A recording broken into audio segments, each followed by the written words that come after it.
पँधेरामा पुगेर डोको बिसाएँ। गाग्री झिकेर भुइँमा राख्दा टिङ्रिङ्ग बज्यो। मधुमाया दिदीले भनिन्, तिम्रो गाउरी यहाँ के बजिछ? मैले यादै गरेकी थिइनँ। तिनका कान कति टाठा।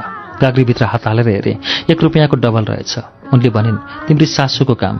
म दङ्ग परेँ। किन यसो गरेकी दिदी? तिमीले गाउरीभित्र हात हालेर माछ्यौ कि मात्दिनौ भनेर विचार गरेकी? मैले उनको अनुहारमा हेरिरहेँ, नयाँ कुरा जाने चाहिँ। मेरी सासूले नि यस्तै अर्छिन् मलाई। उनी भन्दै गइन्, यी सासूहरू यति पापी हुन्छन् तारा, के भनौँ? अर्को नि कारण छ। के कारण? तिमीले पैसा चोर्छौ कि चोर्दिनौ भनेर विचार अरे कि?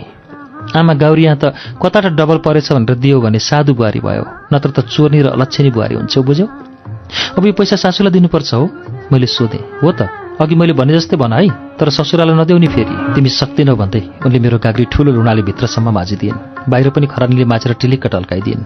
अब त गाग्री देखेर सौतेनी सासू यो गाग्री टल्किए चाहिँ हाँस्छिन् होला भन्ने सोचेर म खुसी भएँ, डराएँ पनि। कतै अरूकै गाग्री साटेर ल्याइस् भनेर हप्काउने पो हुन् कि? दिदी, तपाईँ र तपाईँकी सासूले माया अर्छिन्? सासूहरू सबै उस्तै हुन्छन् तारा, उँधो बगार उँधो खोजी आस्था, निर्दयी। तपाईँका दुलाले नि? त्यसपछि तिनी केही बोलिनन्। पेट ठुलो भएर होला स्वाँ गरेर गाग्री उठाएर डोकोमा राखिन्। पहिले मलाई बोकाइन्, अनि आफूले बोकिन्। हामी नबोली नबोली छुट्ने बाटोमा आइपुग्यौँ। छुट्ने बेलामा आफ्नो ठुलो पेटमा अलग्ग दाहिने हात राखेर भनिन्, तारा, अब मलाई मेरो छोराले माया अर्छ।